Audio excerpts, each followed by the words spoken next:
वो बिहार चलाने लायक वो सक्षम नहीं रहेंगे, अब योग्य नहीं रहेंगे, थके हुए हैं, ना कोई विजन है उनको, उनके पास ना कोई रोड मैप है, वही घसीटा फसीटा योजनाएं चला रहे हैं। बिहार की जनता करे पुकार, अब की बार तेजस्वी की सरकार। बिहार में अब की बार तेजस्वी सरकार।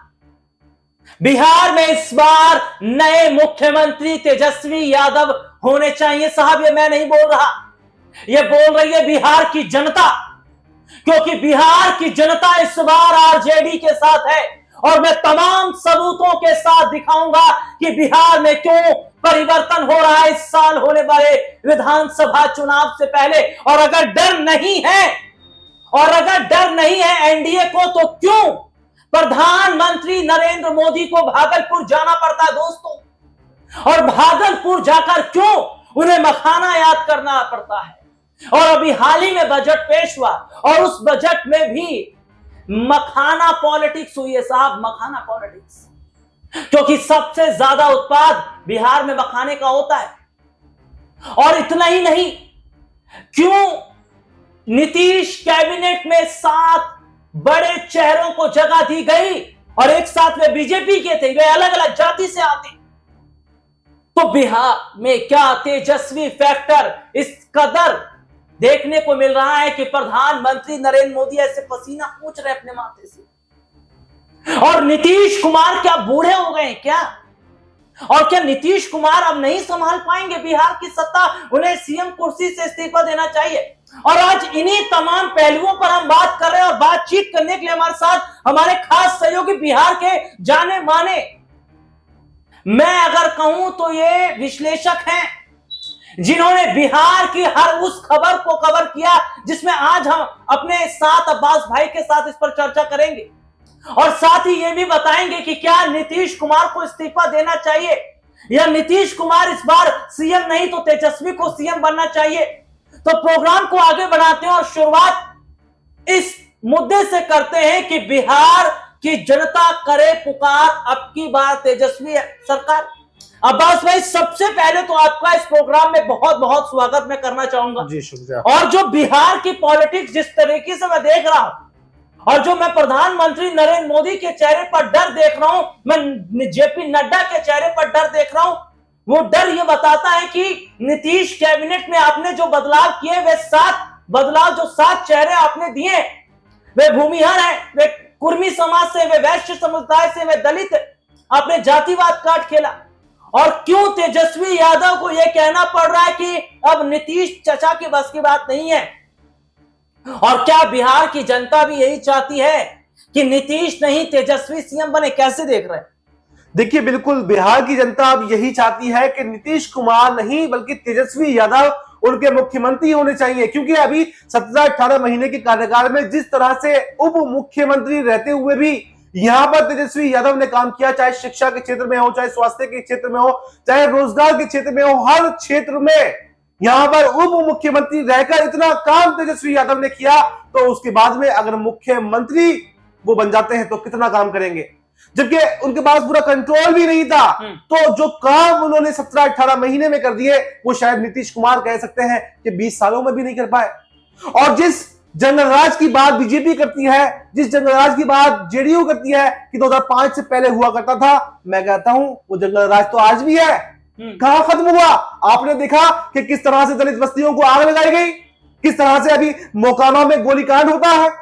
यानी कि तमाम मुद्दों पर, चाहे रोजगार का मुद्दा हो, चाहे सिक्योरिटी सुरक्षा का मुद्दा हो, या फिर कोई भी मुद्दा हो, चाहे बीपीएससी के छात्रों का प्रदर्शन हो, आखिर किस मुद्दे पर नीतीश कुमार ये कह सकते हैं कि मैं कामयाब हूं? भाई 20 सालों से आप मुख्यमंत्री हैं, मैं कहता हूं 20 काम अगर आप गिनवा दें तो जनता आपको वोट दे देगी। लेकिन अगर नीतीश कुमार 20 काम नहीं गिनवा पाए तो फिर क्यों मुख्यमंत्री बने हुए हैं और क्यों नहीं दूसरों को मौका देते? और तेजस्वी यादव ने आंधी पिछली बार भी चलाई थी, पिछली बार भी आरजेडी सबसे बड़ी पार्टी थी जी, 78 सीटें यहां पर जीती थी। लेकिन मुझे लगता है कि इस बार जो आंधी तेजस्वी यादव की चल रही है, अब के कम से कम 100 पार सीटें लेकर के आएंगे। और हो सकता है कि बहुमत की सरकार अपने दम पर बना ले, और अपने दम पर भी नहीं बनाई तो इंडिया गठबंधन की सरकार जरूर बनने वाली है जी। और मैं अपने दर्शकों को जरा सुनवाता हूं कि तेजस्वी यादव क्या कह रहे हैं। तेजस्वी यादव कह रहे हैं कि मैं सम्मान करता हूं नीतीश कुमार जी का, क्योंकि वे हमसे उम्र में बड़े हैं, वे हमसे अनुभव में बड़े हैं, लेकिन हम ये चाहते हैं कि नीतीश कुमार अब राजनीति छोड़ दें। क्या कह रहे हैं वे नीतीश को लेकर, जरा सुनिएगा। नीतीश जी हमारे बुजुर्ग हैं, इसलिए हम आदर सम्मान करते हैं, लेकिन अब बिहार चलाने लायक वो सक्षम नहीं रहेंगे, अब योग नहीं रहेंगे, थके हुए हैं, ना कोई विजन है उनको, उनके पास ना कोई रोड मैप है, वही घसीटा फसीटा योजनाएं चला रहे हैं। वैसे थके हुए मुख्यमंत्री को हम लोगों ने जो असंभव कहते थे नौकरी रोजगार के बारे में, उनसे हम लोगों ने संभव कहलवाया, गांधी मैदान से अनाउंस करवाया। जो कहते थे असंभव है वो कहने लगे संभव है, केवल हमारे रहते 17 महीने में। तो अगर पूरा 5 साल का मौका बिहार की जनता देगी तो बिहार जो है तरक्की जो है बड़ी तेजी से करेगी। तो ये सुना आपने, और ऐसे में फिर हमारा सवाल ये बन जाता है कि क्या बिहार की जनता इस बार बड़ा उलटफेर करेगी। लेकिन सवाल तो यह भी दिखता है कि चुनाव से पहले क्यों भारतीय जनता पार्टी इतनी डर रही है या इतनी घबरा रही है। लैंड फॉर जॉब स्कैम का मामला, दोस्तों याद होगा आपको यह मामला, जब लालू प्रसाद यादव रेल मंत्री थे, उनके रेल मंत्री रहते हुए यह बड़ा घोटाला हुआ और उस मामले की जांच बहुत पहले से चल रही है। लेकिन बिहार के विधानसभा चुनाव से पहले इस मामले को दोबारा तूल दिया जा रहा है और दोबारा यह कहा जा रहा है कि जिन्होंने घोटाला किया है उनको बख्शा नहीं जाएगा। तो क्या एक बार फिर ईडी, सीबीआई, ये तमाम सरकारी एजेंसियां तेजस्वी यादव के रास्ते में रोड़ा बनने की कोशिश करेंगी? क्या ये तमाम सरकारी एजेंसियों का सहारा भारतीय जनता पार्टी लेगी? और क्या तेजस्वी यादव को सीएम बनने से रोकने के लिए भारतीय जनता पार्टी ये तमाम हथकंडों को अपना रही है? अब्बास भाई, मेरा अगला सवाल आपसे रहेगा और मैं ये जानना चाहता हूं कि अगर डर नहीं है तो आपने क्यों 7 चेहरों को जगह दी, जबकि आप ये कह रहे थे कि जो नीतीश कैबिनेट में जो 7 पद खाली है वे पहले से खाली थे।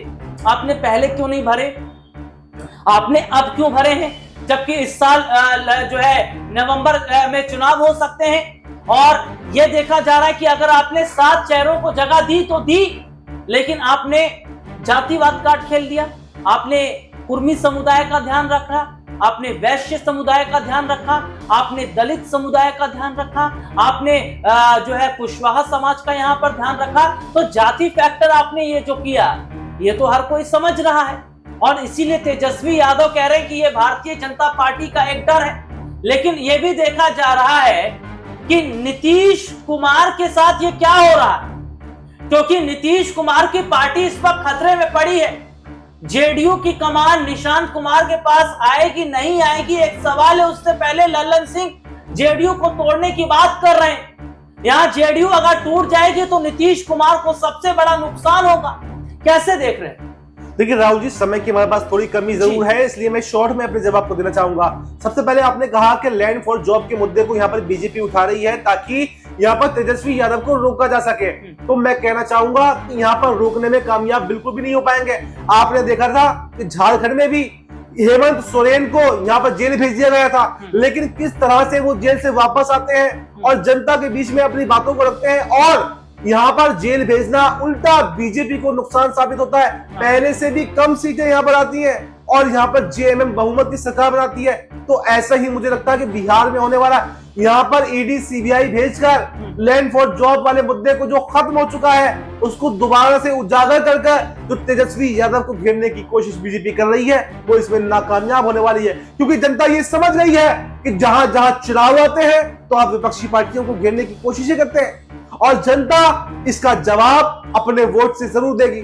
और इसके अलावा आपने जो दूसरा सवाल उठाया कि जी जी कौन सा सवाल उठाया जी, था? मेरा ये अगला सवाल आपसे ये था कि जेडीयू की हालत भी खत्म हो रही है, क्योंकि पार्टी की कमान को लेकर स्थिति है कि लल्लन सिंह या निशान। जी हाँ, तो आपने जेडीयू को लेकर जो सवाल पूछा था कि लल्लन सिंह या निशान, तो इस मुद्दे पर भी बीजेपी घिरती हुई नजर आ रही है। जितना बीजेपी निशांत कुमार को रोकने की कोशिश कर रही है, हाँ। उतना ही तेजस्वी यादव निशांत कुमार को साथ में लाने की कोशिश कर रहे हैं जी। और मुझे ऐसा लगता है कि नीतीश कुमार का मत भी यही है कि निशांत कुमार को पार्टी सौंप दी जाए, क्योंकि नीतीश कुमार ये भी अब समझ चुके हैं कि इस चुनाव के बाद में, क्योंकि आज नीतीश कुमार का बर्थडे भी है और नीतीश कुमार अब बूढ़े हो चले हैं, और अगर इस चुनाव में निशांत कुमार की एंट्री नहीं होती है तो बीजेपी या फिर जेडीयू के अंदर बैठे हुए कुछ नेता जेडीयू को खत्म कर देंगे।